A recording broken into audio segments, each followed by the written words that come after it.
Kasanayan ito ng mga anito para pumonekta sa espirituwal nilang mundo. Pero bakit nga ba isinasabi sa itaas ang kabaong ng mga namatay? Naniniwala ang mga tribo na mas lalapit sa langit ang kaluluwa ng lumako kapag nilagay ang katawan sa mataas na lugar. Nakabase din sa antas ng pamumuhay ng nililibing ang taas ng kanyang kabaong. Meaning, sa kanilang tribo, ang pinakamataas na kabaong ang siyang pinakadakila.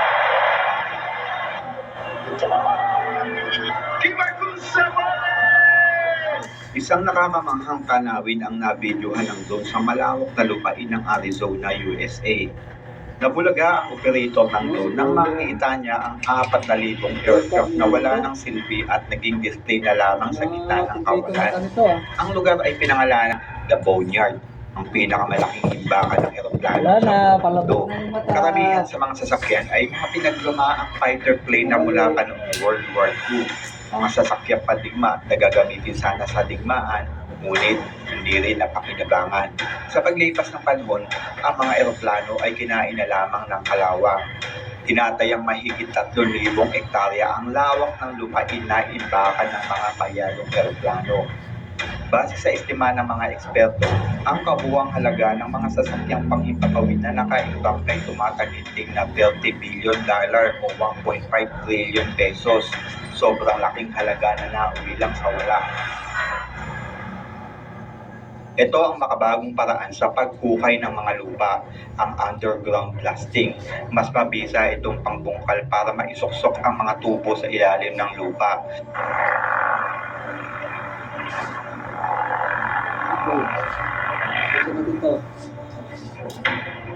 Ganito katindi sinasala ang mga aplikante ng Komando Royal Marines ng United Kingdom. Lahat ay kailangang dumaan sa butas ng karayom. Bago sila makapasok sa Royal Marines Commando, sinasala sila sa MAD training.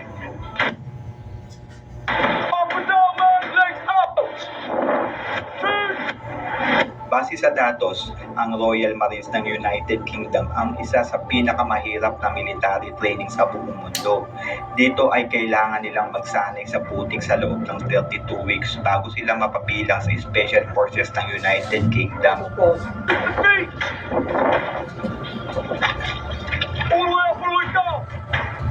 Base sa datos, may 50 milyong kangaroo sa Australia, habang ang Aussie naman ay meron lamang 26.6 million population.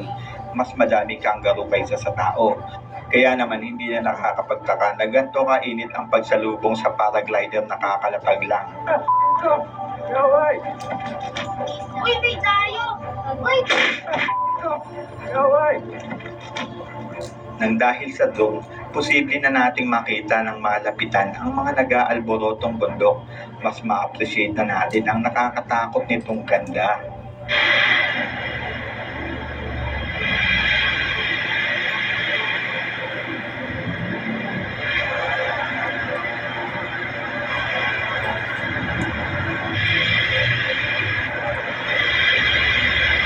Kada taon, tinatayang 2 milyon ang wild beast na nagmamigrate mula sa bansang Kenya papuntang Tanzania para lumipat sa kanilang natural habitat. Naglalakbay ang maamong hayop ng 800 km mula July hanggang October para lumipat ng tirahan.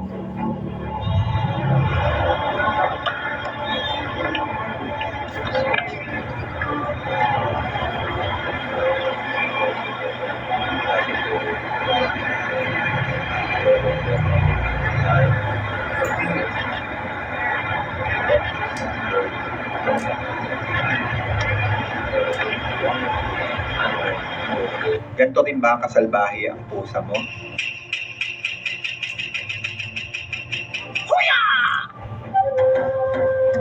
Gagawin ko na rin number mo sa inyo. 0948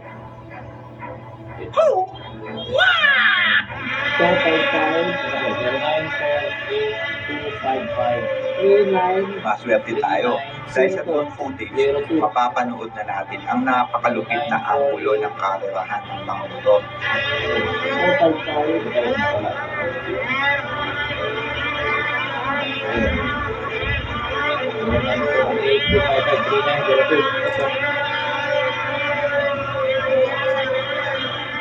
0948-255-3902. Alam mo ba na kaya ding umakyat ang mga ahas sa madulas na baka?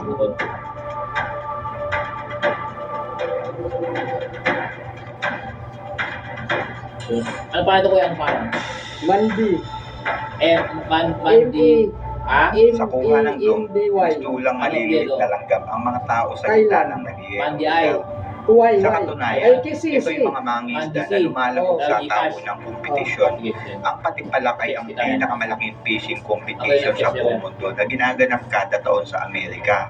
Kilala ito bilang Brainerd JC's Fishing Extravaganza. Dinadaluhan ito ng mahigit 2,000 mangingisda. Meron itong 30,000 fishing holes na sadyang binutas ng organizer ng palaro. Ang makakahuli ng pinakamalaking isda ay ang mananalo sa palaro at mag-uuwi ng $250,000 o 14.5 million pesos. Habang naglalakad ang lalaki na nagpapastol ng kanyang kalabaw, biglang napansin niya na may sumusunod sa kanyang drone. Alam niyo ang nakakabilib? Imbis na magalit, tumawa na lang si kuya. Nagpasikat, sumayaw na parang wala nang bukas.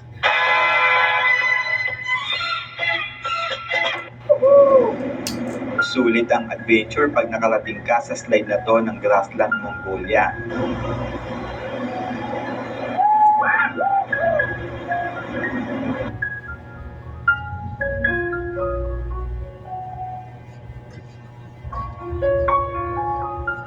Isa ang tupa sa pinakamaamong hayop sa mundo, tahimik, masunurin at laging magkakasama. Sa drone footage na to, makikita kung gaano sila kamasunurin.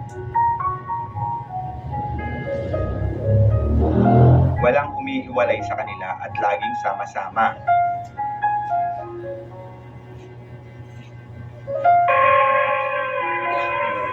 Habang nagre-record ang isang lalaki sa nagyayelong lugar ng China, nakita niya ang napakalupit na diskarte ng mga lobo. Gumawa ang mga mababangis na aso ng snow tunnel para magsilbing daanan nila sa nagyayelong lugar. Isang kahanga-hangang diskarte na hindi mo aakalaing kayang gawin ng mabangis na hayop.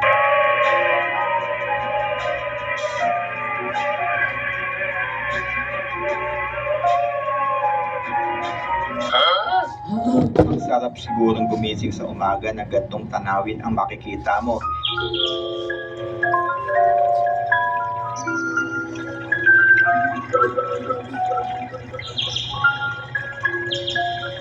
Lahat naman siguro tayo ng bata, sumagi na rin sa isip natin kung pwede nga ba tayong makalipad sa pamamagitan ng lobo.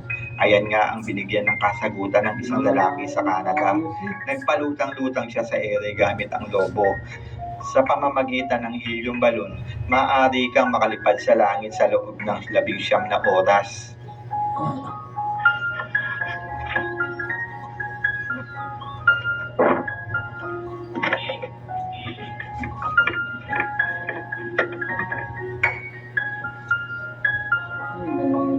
Kung nagustuhan nyo ang content natin ngayon, huwag kalimutang i-like ang ating video.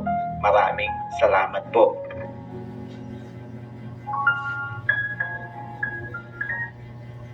Hey, yo, what's up you guys? Nung una hindi talaga ako naniniwala, but I tried it and totoo siya, babe! Guys, one of the best social networks here in the Philippines. And guys, you can make new friends, explore the broader world, and even find the right one. Pwede kayong sumali at makisaya sa mga voice party room. Kaya endless fun is waiting for you. Don't forget to thank me later, guys. Bye!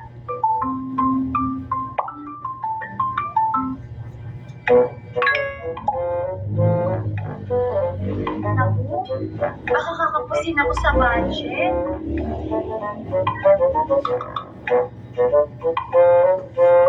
50 pesos na lang pala yung pera ko. Oh, no!